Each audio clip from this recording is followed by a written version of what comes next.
kita mulai dengan tahap ini.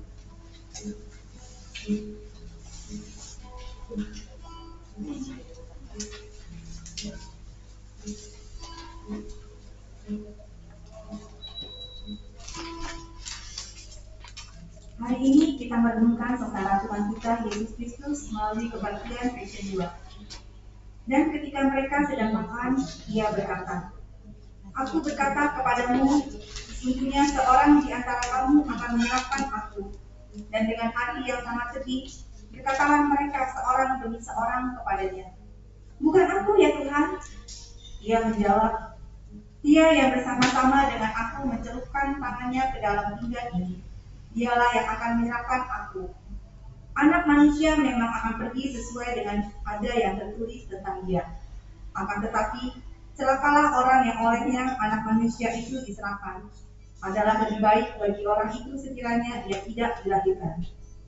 Yudas yang hendak menyerahkan dia menjawab, katanya, "Bukan aku ya Rabi?" Kata Yesus kepadanya, "Engkau telah mengatakannya." Bapak Ibu diundang untuk bangkit berdiri, kita akan masuk panggilan doa.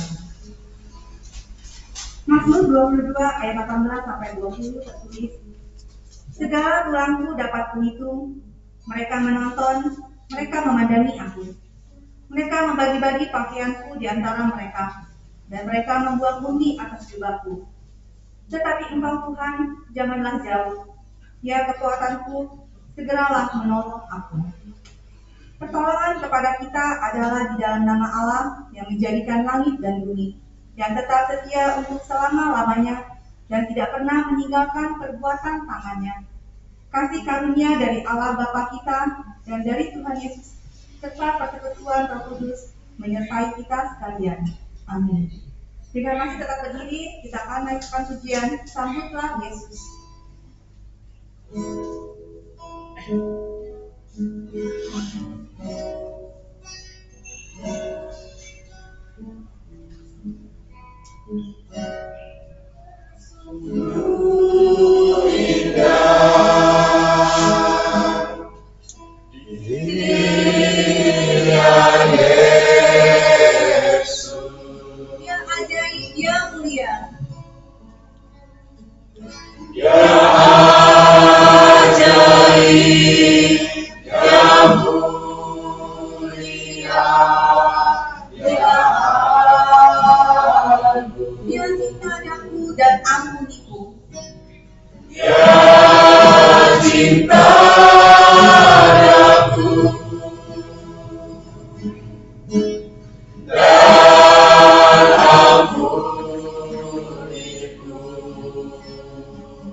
Bahkan rela berikan nyawanya untuk selamatkanku. Sambutlah Yesus,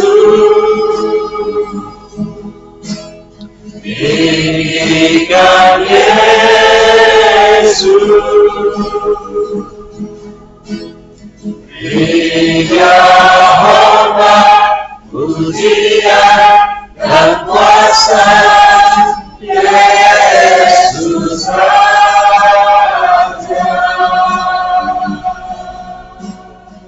Kasih yang mulia, Tuhan Bapakku,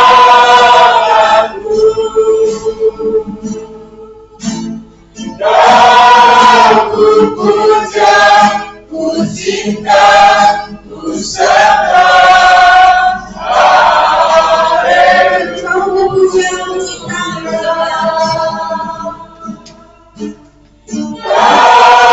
Ku puja, ku cinta, ku sembah. Haleluya. Bapak Ibu, silakan duduk kembali. Mari kita bersama-sama berdoa. Tuhan Allah Bapa yang di surga, Engkau merelakan anakmu yang tunggal mengalami penderitaan di Bukit Golgota. Dialah yang menjadi ganti kami menerima hukuman akibat dosa-dosa kami. Darah yang kudus telah membasuh dan menyucikan kami dari segala perbuatan jahat kami, sehingga kami dilayakan menjadi bagian dari hidup kekal yang Tuhan janjikan. Oleh karena itu, kami sangat berterima kasih karena Roh Kudus-Mu telah menopang dan menguatkan kami sewaktu kami menderita dan berkeluh kesah di dunia ini, dan kami dapat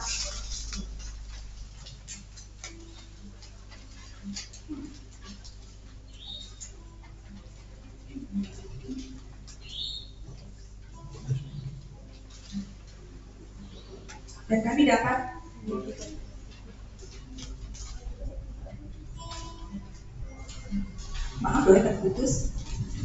Kita bersatu dalam doa. Terima kasih Bapak, kalau Engkau sudah menyertai kami di tempat ini, kami boleh melaksanakan passion kedua ini. Tuhan, kami menyerahkan ibadah ini dari awal, pertengahan hingga akhirnya dalam tangan Tuhan. Biar Tuhan menjauhkan segala roh-roh yang akan mengganggu kami, segala sesuatu yang tidak melancarkan ibadah ini.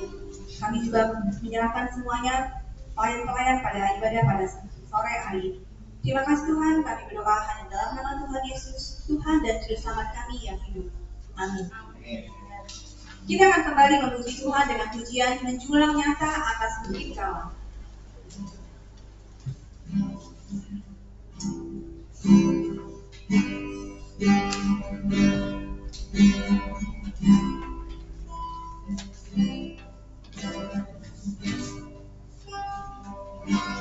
Menjulang nyata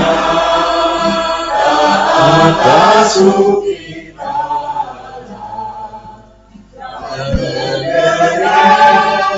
salibmu Tuhanku,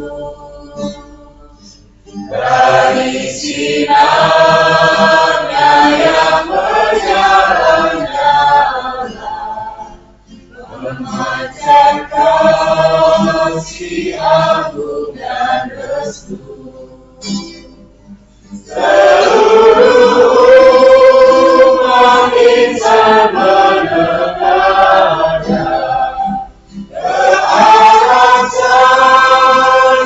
kasih yang besar, bagai peluang merindukan di ufuk timur pagi berdekat. Salibmu Yesus tanda pengasihan, bekapkan hati yang remuk redam, buat dosa yang tak terberita. Hidup cinta Tuhan sebenarnya. Di dalam Tuhan kami lahir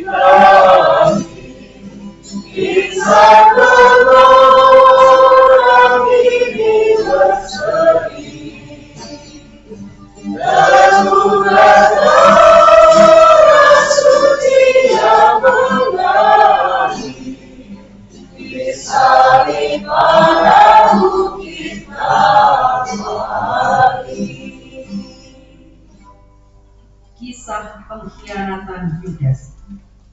Sekarang rombongan penangkap Yesus telah tiba. Lihatlah, rombongan itu diarahkan oleh Yudas Iskariot, yaitu murid yang telah memakan roti yang diberikan oleh Yesus Kristus. Inilah si pengkhianat yang berani menunjukkan dirinya karena didukung oleh tentara-tentara pengawal bait suci dan serombongan besar orang yang bersenjata. Serombongan orang dengan pedang dan pentung harus dikerahkan pada waktu dini hari karena ketakutan yang sangat besar dari para imam kepala.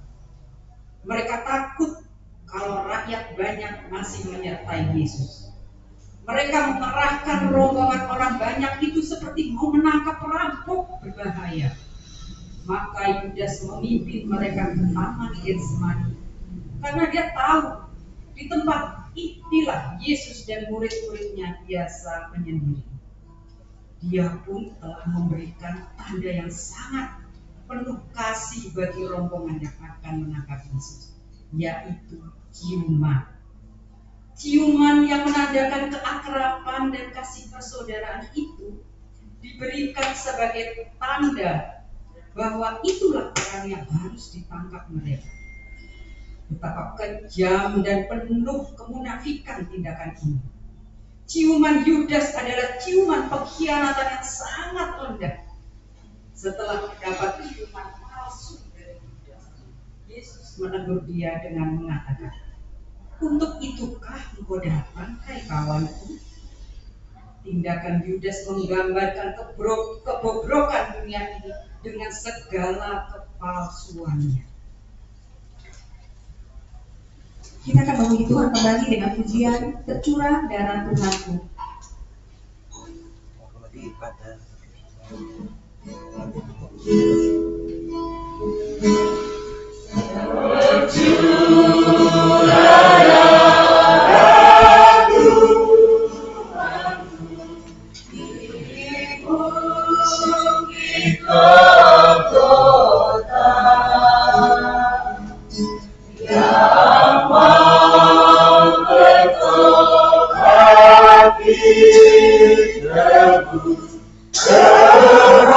Terhapus dosanya, terhapus dosanya, terhapus dosanya. Yang mau bertobat ditebus, terhapus dosanya. Tak ada dosa darahmu, tak hilang kuasanya. Sehingga sama umatmu dan suci selamanya, dan suci selamanya, dan suci selamanya. Sehingga sama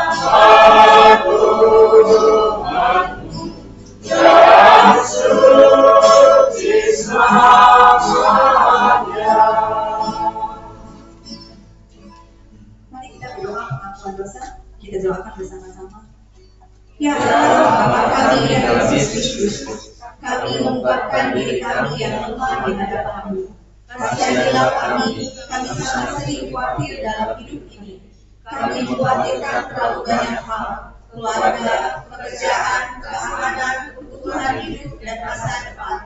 Kami membiarkan rasa khawatir itu tinggal berlama-lama dan menguasai hati kami, serta mempengaruhi perilaku kami sehari-hari. Ampunilah kelemahan iman kami ya Tuhan, sebab kami meragukan kekuatan Tuhan menjalani dan memelihara hidup kami. Kami selalu menganggap rendah kuasa Tuhan. Kami tidak percaya penuh kepadamu, sebab itu kami takut mempertaruhkan totalitas diri dan hidup kami ke tangan Tuhan. Kasihanilah kami ya Kristus, sebab di tengah kesulitan dan pencobaan, kami begitu mudah menduakan Tuhan. Dan di tengah-tengah ancaman dan kebenaran kami begitu gampang meninggalkan Tuhan.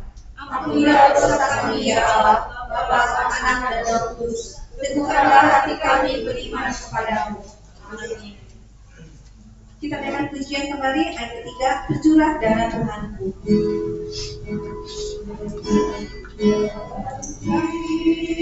Dalam diri aku lagi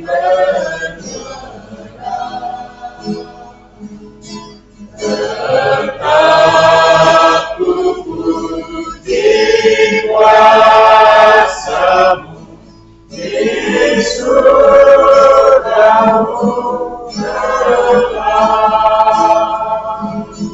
di surga-Mu tetap,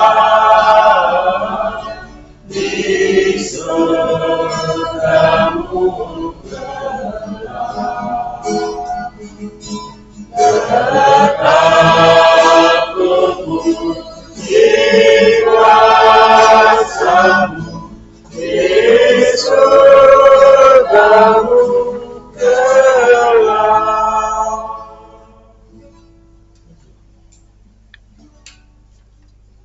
Kisah pengkhianatan Yudas.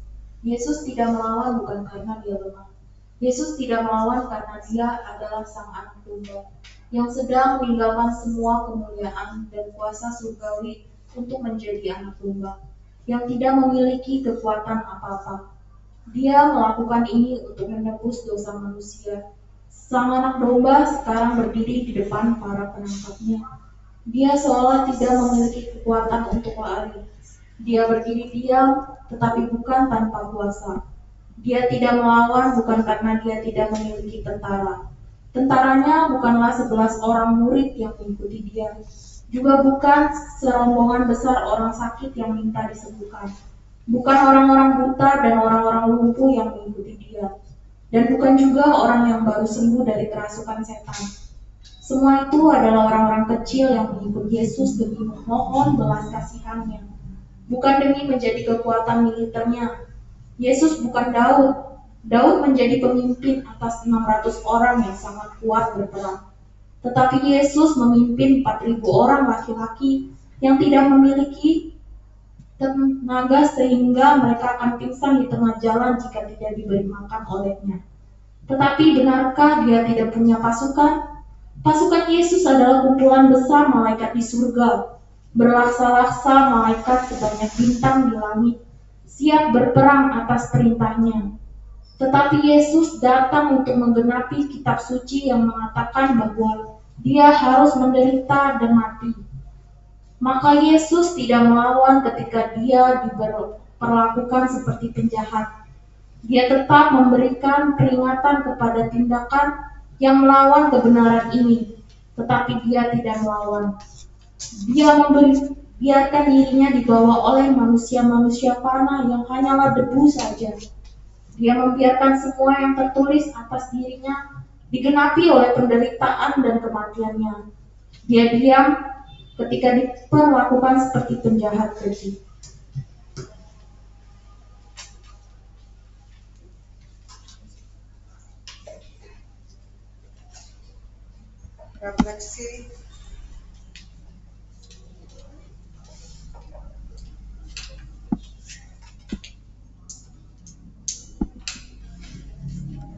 Refleksi Kulminasi dari kehidupan Yudas. Yudas sebagai peringatan bagi setiap pengikut Yesus yang tidak bersungguh-sungguh pasrah terikat kepadanya, kendati memang benar berada dalam persekutuannya, tetapi tidak memiliki rohnya. Setelah ia melihat bahwa Yesus telah dijatuhi hukuman mati, menyesallah ia, lalu gantung diri. Ia jatuh tertelungkup dan perutnya terbelah sehingga semua isi perutnya tertumpah keluar. Penyesalannya tidak sampai pada pengakuan akan dosanya dan menerima Yesus sebagai juru selamatnya. Dan ini sesuatu yang mengerikan karena hukuman yang tidak dialaminya. Ia meninggal sebagai seorang yang bernasib malang dan ia terkutuk atas pilihannya sendiri. Ia dipilih Yesus menjadi muridnya. Ada satu kesempatan yang baik untuk menjadi relasi yang benar dengan Yesus. Namun hal itu dia sia-siakannya. Dan itu berakhir tragis dengan sebuah pengkhianatan kepada gurunya. Dan akibat atas perbuatannya, Kristus memang harus menjalani penderitaan sampai mati. Namun ia mengatakan, celakalah orang yang mengadakannya. Seperti apa relasi kita dengan Yesus? Relasi kita yang benar dan intim dengannya akan memampukan kita untuk tetap setia.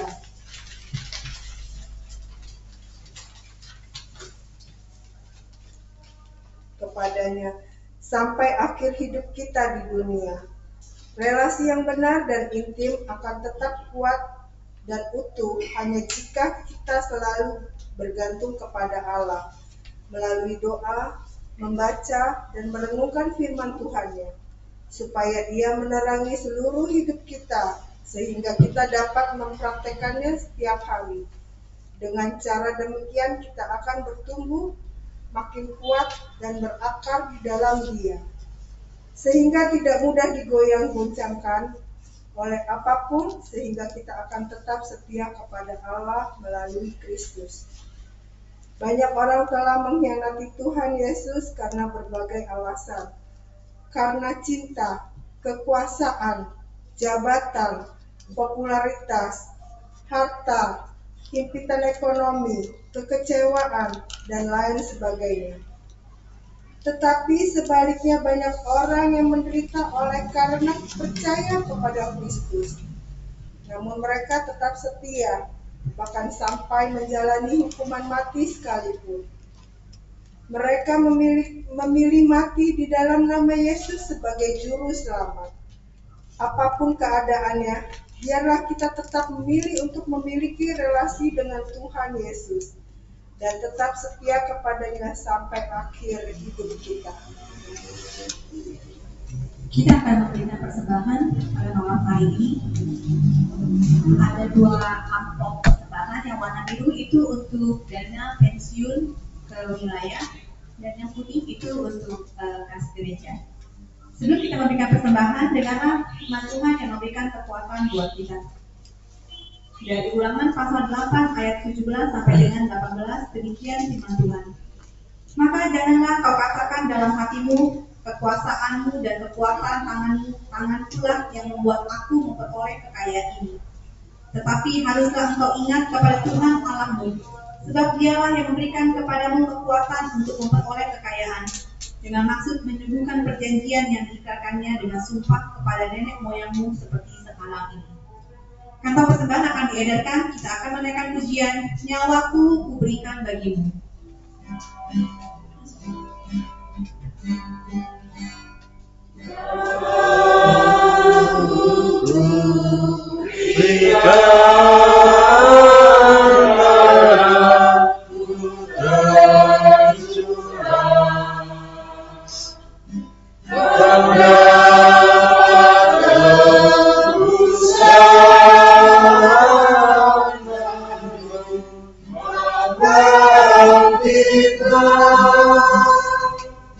Nyawaku diberikan bagimu.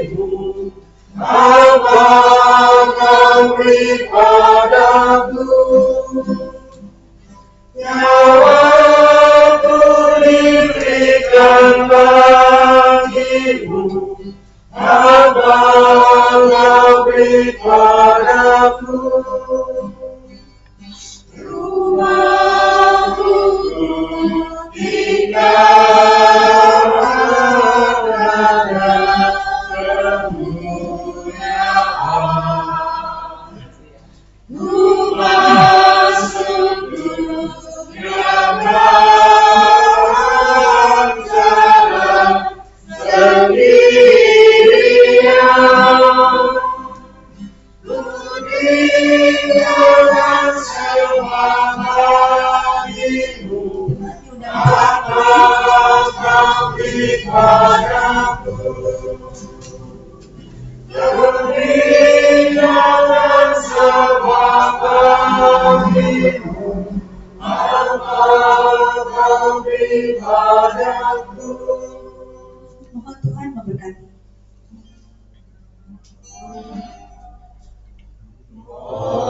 Mohon Tuhan memberkati bersama kami ini, agar dapat digunakan untuk kemuliaan Tuhan. Amin. Jemaat silakan duduk kembali. Kita akan masuk doa syafaat. Sebelumnya kita akan siapkan hati kita dengan pujian Hati Hamba.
Katakan kau bukan Tuhan yang melihat rupa.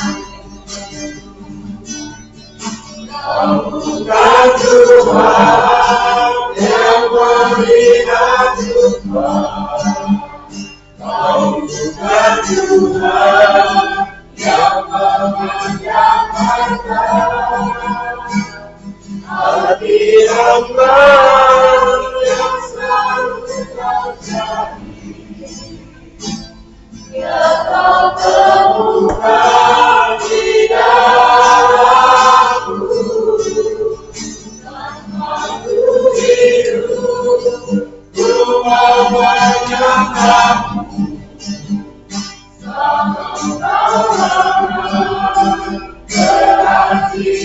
bagiku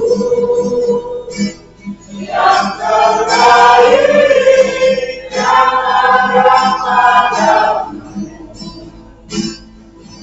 Persembahkan kepadamu, Yesusku. Mari kita datang kepada Tuhan untuk didoa. Maha Esa, Maha Kudus yang kami sembah di dalam nama Yesus Kristus, kami datang ke hadirat-Mu Tuhan, mengucapkan syukur dan terima kasih karena penyertaan-Mu senantiasa dalam kehidupan kami. Kesempatan indah malam hari ini, kami ibadah pada pasien itu di tengah keluarga Ibu Yuni tempatnya. Kuasa Roh Kudus turun untuk memimpin ibadah kami dari awal, pertengahan, hingga akhir. Kami berdoa untuk keluarga kami di tempat ini. Kau berkati keluarga kami ini, Engkau limpahkan segala anugerah-Mu Tuhan, sertai setiap usaha dan pekerjaan. Seisi rumah tangga ini biar Engkau beri kekuatan dan kesehatan. Terima kasih Tuhan. Kami menyerahkan keluarga kami ke dalam kuasa-Mu saja. Kami berdoa juga untuk ibadah pasien ketiga, keempat, juga Jumat Agung dan Paskah. Bila Engkau hadir di setiap persekutuan kami ini, Engkau memberkati kami melalui firman-Mu. Biarlah Engkau sendiri Tuhan pimpin ibadah-ibadah kami ini. Terima kasih Bapa di surga. Terima kasih Tuhan. Kami berdoa untuk kesehatan, pekerjaan, jemaat Tuhan di Polres Sukarami.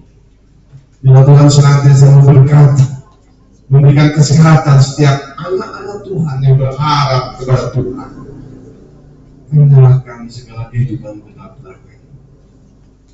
Kami berdoa untuk keluarga Pak Alif dan keluarga Pak Edi yang tidak bersama kami. Bila Engkau sertai keluarga-keluarga itu dan yang lain yang tidak bersama kami malam ini, Engkau berkati mereka Tuhan. Terima kasih Bapa di surga. Kami menyerahkan setiap hamba-hamba-Mu yang melayani Tuhan. Engkau mengurapi dengan kuasa Roh Kudus. Kami percaya Engkau memberkati mereka dalam kehidupannya. Terima kasih Bapa di surga. Ucapan syukur dan doa kami persembahkan di dalam nama Yesus Tuhan Juru Selamat kami. Amin.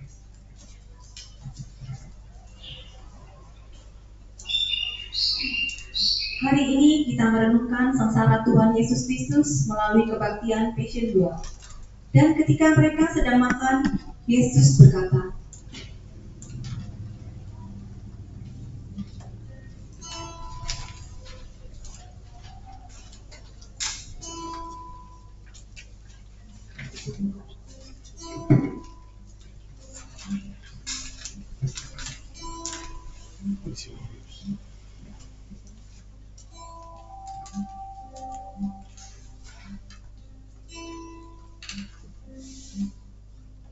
Aku berkata kepadamu, sesungguhnya seorang di antara kamu akan menyerahkan aku. dan dengan hati sangat bersedih, berkatalah mereka seorang akan yang lain. Siapa yang dimaksud oleh Yesus?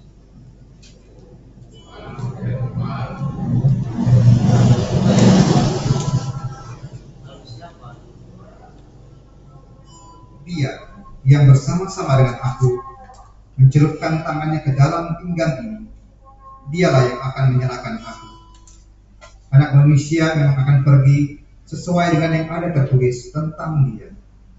Akan tetapi celakalah orang yang olehnya anak manusia itu diserahkan. Adalah lebih baik bagi orang itu sekiranya ia tidak dilahirkan. Bukan aku ya Nabi. Bukan aku.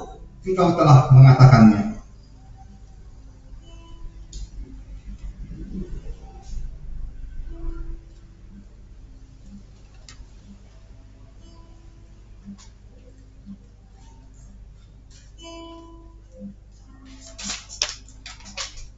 Sekarang rombongan penangkap Yesus sudah tiba.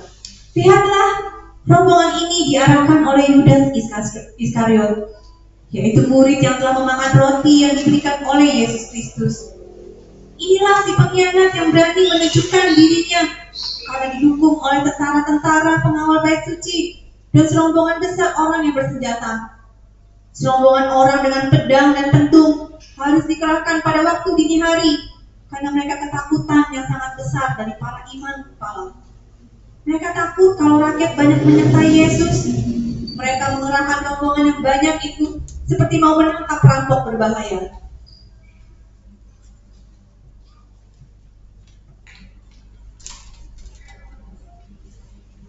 Tangkap dia.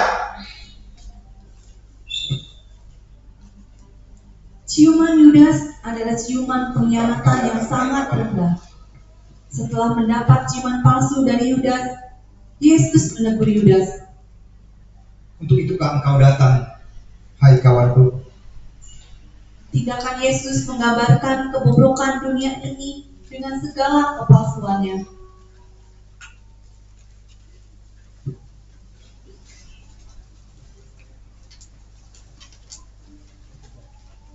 Firman Tuhan pada malam hari ini akan disampaikan oleh Pendeta Hemi. Kita akan siapkan hati kita untuk mendengarkan firman Tuhan dengan pujian pada kaki salibmu.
Mari kita tundukkan kepala, kita bersatu di dalam doa. Tuhan, saat ini kami duduk diam di hadapan-Mu. Kami rindu Tuhan menenggelamkan perasaan dan hati kami kepadamu, agar Engkau benar-benar membuka hati dan pikiran kami. Engkau benar-benar masuk Tuhan untuk dapat mengubah hidup kami, untuk dapat menguatkan kami, dan juga membawa kami agar hidup di dalam kebenaran-Mu. Di malam Passion yang kedua ini kami rindu merenungkan kebenaran firman Tuhan. Biarlah dengan firman ini Bapa, kami semakin memahami betapa besar cinta kasih-Mu kepada kami manusia yang berdosa. Kuduskan dan layakkan kami menerima berkat-Mu. Kuduskan dan layakkan hamba-Mu yang penuh dengan kelemahan dan keterbatasan. Kami siap mendengarkan kebenaran firman Tuhan. Demi nama Tuhan Yesus kami berdoa. Amin. Shalom Bapak Ibu. Mari kita buka Alkitab kita dari Lukas 22. Lukas 22 ayat 47 dan 48. Lukas 22 ayat 47 akan dibacakan oleh kaum wanita dan ayat 48 akan dibacakan oleh kaum pria. Dua ayat ini mari kita baca bersama-sama dalam nama Tuhan Yesus. 47 oleh kaum ibu dan 48 oleh kaum bapak. Lukas 22 ayat 47 dan 48. Mari kaum ibu kita mulai terlebih dahulu. 1, 2, 3. Waktu Yesus masih berbicara, datanglah serombongan orang, sedang muridnya yang bernama Yudas, seorang dari ke-12 murid itu, berjalan di depan mereka. Yudas mendekati Yesus untuk menciumnya. Maka kata Yesus kepadanya, "Hai Yudas, engkau menyerahkan anak manusia dengan adil." Amin. Tema renungan kita pada malam Passion yang kedua ini, Yesus dan Yudas. Bapak Ibu, saudara-saudari yang terkasih dalam Kristus Yesus, persahabatan, kesedihan, dan juga pengkhianatan ternyata mewarnai persekutuan Yesus dengan murid-muridnya di kala itu. Artinya dalam persekutuan apapun dan dimanapun, ketiga hal itu bisa saja terjadi.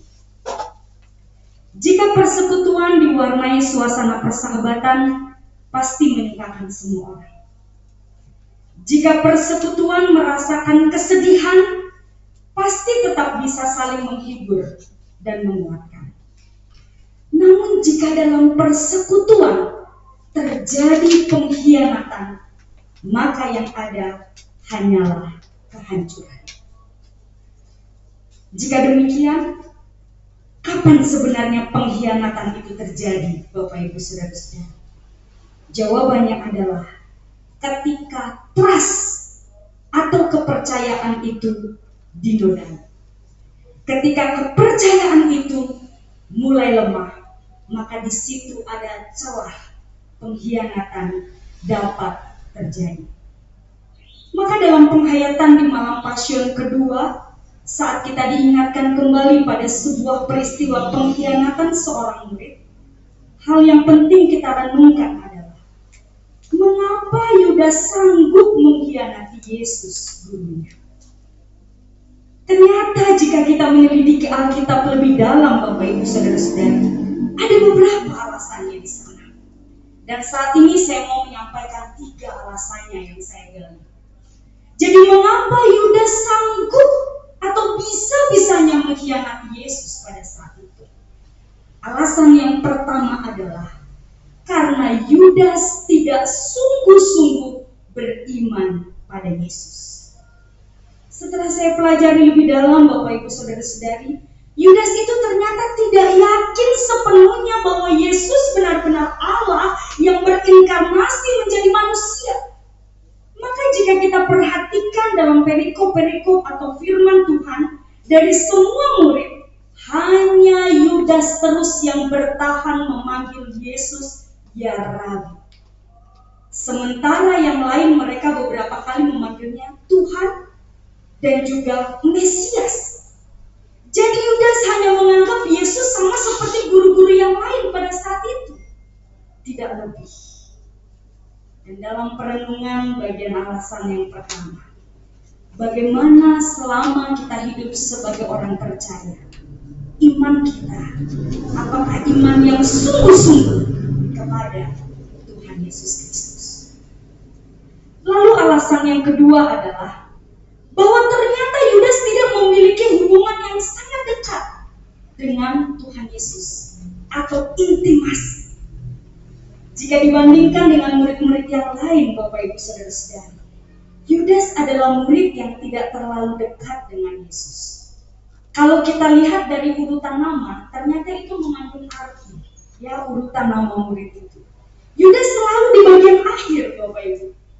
Demikian juga ketika Yesus bepergian, akan pergi ke suatu tempat berdoa atau mengasingkan diri dan melakukan pekerjaan-pekerjaan pelayanan, yang ikut serta dengan Yesus adalah murid-murid yang lain, bukan Yudas. Biasanya siapa? Kita tahu ya, tadi malam juga Petrus, Yakobus, dan Yohanes. Sedangkan Yudas tidak, Bapak Ibu Saudara-saudari. Maka di sini dapat kita lihat bahwa intimasi with God, kedekatan hubungan dengan Tuhan, hidup intim dengan Tuhan itu sangat penting. Di Passion yang pertama kemarin, Pak Pendeta mengingatkan kepada kita betapa pentingnya memiliki hubungan yang intim dengan Tuhan. Dan di Passion yang kedua, kita juga dibukakan bahwa pengkhianatan itu bisa terjadi ketika kedekatan itu tidak ada dengan gurunya. Dan itu terjadi di dalam diri Yudas. Maka kita diingatkan betapa pentingnya kita menjalin hubungan yang dekat dengan Tuhan kita, dengan Yesus Kristus, dengan Bapa kita yang kita muliakan dan kita sembah. Itulah alasan yang kedua. Dan alasan yang ketiga, Yudas dipenuhi dengan ketakutan. Ia tidak hanya mengkhianati Yesus ternyata kalau kita gali, tetapi dia juga sudah mengkhianati murid-murid yang lain, kawan-kawan di persekutuannya. Mengapa dapat dikatakan demikian? Yudas pernah berkata dalam Yohanes 12 ayat 5-6 demikian, Bapak Ibu. Mengapa minyak narwastu ini tidak dijual 300 dinar dan uangnya diberikan kepada orang-orang miskin? Tapi dilanjutkan, hal itu dikatakan Yudas bukan karena ia memperhatikan nasib orang-orang miskin atau peduli dengan orang-orang miskin, tetapi karena ia adalah seorang pencuri. Ia sering mengambil uang yang disimpan di dalam kas yang diputarinya. Ini menunjukkan bahwa ternyata dia sudah mengkhianati persekutuan itu. Dia mengkhianati teman-temannya. Dipercaya untuk dapat melakukan tugas yang baik, tetapi justru tidak dapat dipertanggungjawabkan dengan baik. Dia hidup dipenuhi dengan ketakutan. Jadi Bapak Ibu Saudara-saudari, Yudas kemungkinan besar ingin mengikuti Yesus hanya karena melihat banyaknya orang yang mengikutinya. Ia mungkin mengira bisa mendapat keuntungan dengan mencuri uang kas di kelompok mereka atau di kelompok para murid itu. Jemaat Tuhan yang terkasih, ada beberapa pemahaman yang pernah saya dengar seperti ini. Kalau Yudas tidak menjual Yesus dan tidak mengkhianati Yesus, Yesus kan nggak ditangkap dan nggak mati. Berarti Yudas pahlawan dong. Karena Yesus kan mati untuk menebus dosa seisi dunia ini. Ini paham yang sangat salah Bapak Ibu Saudara-saudara. Dan perlu kita waspadai. Kita harus imani bahwa dikhianati atau tidak oleh Yudas, Yesus akan tetap mati untuk menebus dosa seisi dunia. Bisa.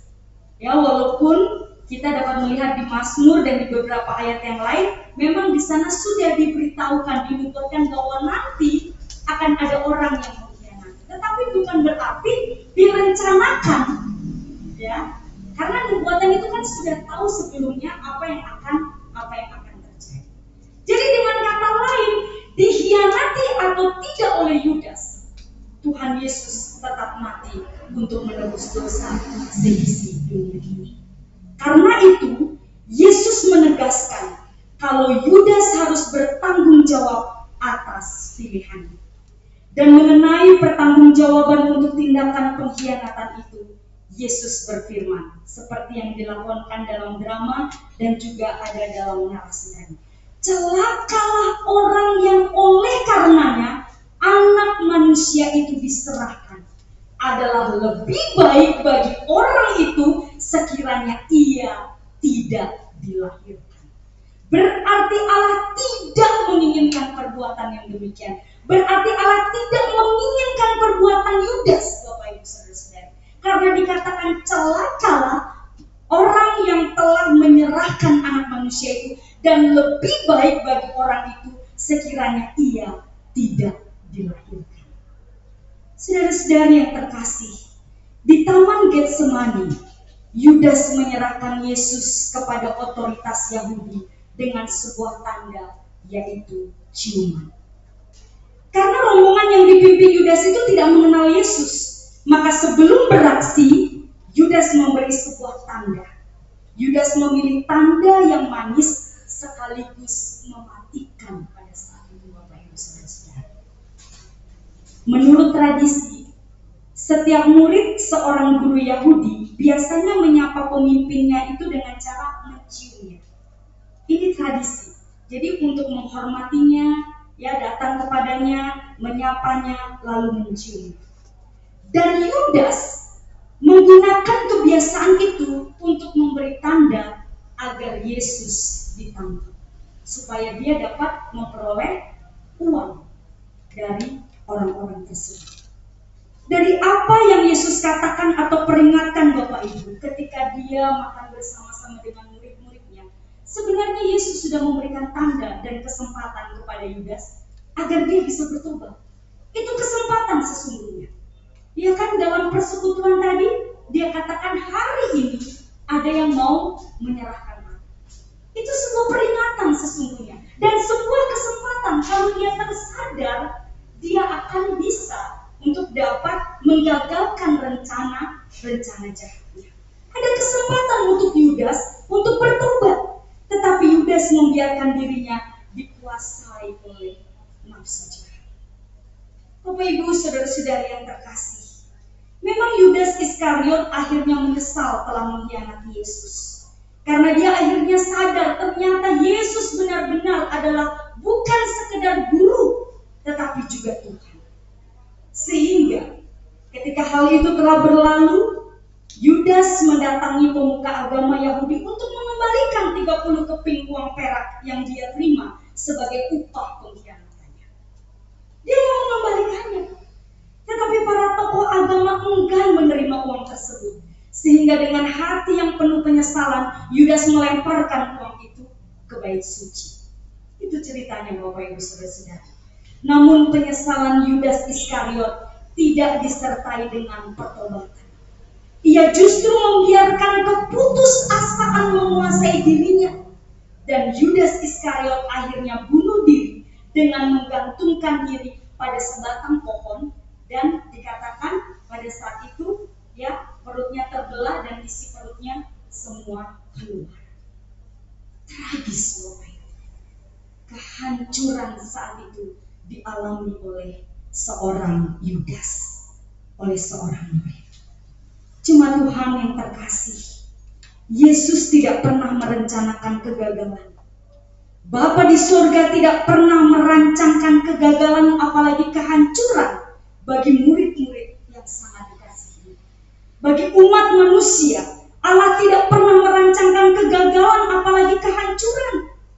Yesus juga selalu memberikan tanda-tanda dan peringatan-peringatan kepada kita ketika kita melakukan kesalahan dan pelanggaran di tengah-tengah kehidupan kita. Tapi mungkin saja kita tidak peka atau kita tahu namun kita tidak menghiraukannya. Hati-hati, waspada. Malam hari ini firman Tuhan dan juga peristiwa 2000 tahun yang lalu mengingatkan kepada kita para murid di masa kini, orang-orang percaya di masa kini, bagaimana kita merespon secara tepat segala sesuatu yang Tuhan ingatkan melalui apapun itu di dalam kehidupan kita. Malam ini Tuhan Yesus pun berpesan kepada kita, milikilah iman yang sungguh, jangan setengah-setengah, dan jangan memiliki motivasi yang berbeda ketika kita beriman kepada Tuhan. Hal yang kedua, hiduplah dekat dengan Tuhan. Karena dengan cara melekat dan intim dengan Tuhan, maka kita akan selalu tertuju kepadanya. Dan kita akan minim digoda ataupun jatuh dalam setiap godaan yang datang kepada kita. Dan yang ketiga, berani berkata cukup untuk diri kita. Ketika kita berani berkata cukup, maka tidak akan pernah ada ketamakan di tengah-tengah kehidupan kita. Sehingga kita tidak menjalani hidup yang penuh dengan kepalsuan untuk dapat menyenangkan kedagingan kita. Kita akan murni apa adanya, karena memang inilah kita di hadapan Tuhan dan inilah kita di hadapan sesama kita. Meskipun ada banyak kepalsuan di dunia, biarlah kita tetap murni oleh karena iman dan percaya kita. Yesus sudah mati Bapak Ibu, mati untuk menghancurkan api pengkhianatan dalam diri manusia. Itu sudah dikalahkan oleh Tuhan. Maka yang harus ada dalam kehidupan para murid di masa kini adalah api kesetiaan yang takkan pernah padam dalam badai sebesar apapun. Karena apa? Karena api pengkhianatan telah dikalahkan oleh Tuhan, oleh darah yang tercurah di Kalvari. Maka sekarang yang harus kita kejar, yang harus kita hidupkan, yang harus terus kita kobarkan adalah api kesetiaan di dalam hidup kita yang tidak akan pernah padam dalam badai sebesar apapun. Dia tetap Tuhan dan Rajaku. Dia tetap satu-satunya Allah dan Guru yang aku sembah dan aku teladani di dalam hidupku. Karena itu, dengan membawa 3 hal ini di dalam kehidupan perenungan kita, sampai kepada masa kebangkitan Kristus, kita akan terus menang menjalani hidup ini. Karena apa? Karena iman kita tidak diragukan, kedekatan kita tidak diragukan, dan kita berani berkata cukup dengan apa yang Tuhan anugerahkan kepada kita. Selamat menjalani masa passion Bapak Ibu Saudara-saudari. Tuhan Yesus memberkati dan menguatkan kita. Amin. Mari kita berdoa. Kami bersyukur Tuhan pada malam hari ini. Kami dibukakan Tuhan tentang 3 hal yang harus kami miliki dalam hidup ini. Kami mau mengevaluasi diri Tuhan. Bagaimana iman kami di hadapan-Mu selama ini Bapa. Ampuni kami kalau masih ada keraguan Tuhan. Ampuni kami Tuhan kalau terkadang kami mengabaikan suara-Mu. Saat ini Tuhan kami mau tunduk di hadapan-Mu Allah kami. Kami mau setia Tuhan. Kami mau beriman sungguh-sungguh. Dan selanjutnya Tuhan, kami ingin menjalin hubungan yang intim dengan Engkau. Karena ketika kami melekat dengan Engkau Tuhan, kami akan fokus kepada Engkau. Kami selalu memandang wajah-Mu, sehingga kami menjadi kuat Tuhan, dan kami tidak berjuang sendiri di dalam hidup ini, karena Engkau selalu ada di pihak kami. Dan Tuhan ajar kami untuk dapat berkata cukup dengan apa yang Tuhan anugerahkan dalam hidup kami, sehingga ketamakan Tuhan tidak hadir di dalam hidup kami, bahkan menguasai kami. Tuhan, kami rindu menjadi murid yang berkenan di hadapan-Mu. Kami rindu menjadi murid yang bisa bersaksi dimanapun kami berada, dan kami rindu menjadi murid kebanggaan-Mu. Karena itu Bapa, proses hidup kami, kuasai hidup kami, dan ubah hidup kami yang tidak berkenan menjadi berkenan di hadapan-Mu, agar masa-masa hidup kami menjadi persembahan yang harum di hadapan-Mu. Terpujilah nama-Mu Bapa di sorga. Kami serahkan firman Tuhan yang telah kami dengar, hanya di dalam nama Tuhan Yesus Kristus yang telah setia kepada kami, dulu sekarang bahkan sampai selama-lamanya. Amin.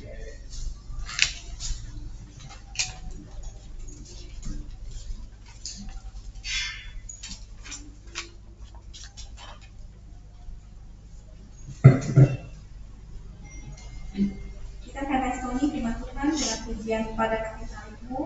Bapak Ibu diundang untuk bangkit berdiri.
Bapak, Ibu, dan Saudara yang dikasihi oleh Tuhan kita Yesus Kristus, firman-Nya telah kita dengarkan. Bila kita belajar oleh saat ini, di pasion yang kedua ini, kita terus kobarkan kesetiaan kita kepada Tuhan, sehingga pengkhianatan, bahkan ketidakbenaran akan padat dalam kehidupan kita. Dan kita juga bangun keintiman kita dengan Tuhan, sehingga kita boleh semakin menjunjung tinggi kebenaran dalam kehidupan kita. Arahkanlah hati dan pikiranmu, Bapak, Ibu, dan Saudara yang dikasihi Tuhan, hanya kepada Dia. Dialah Allah kita, Allah di dalam Yesus Kristus, yang menjaga kita, memelihara kita, memberkati kita sampai pada saat ini. Pulanglah dan terimalah berkat-Nya.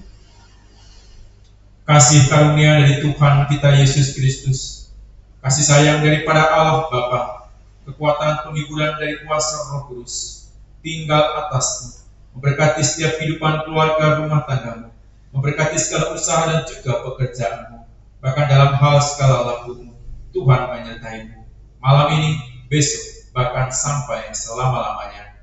Amin. Amin. Amin.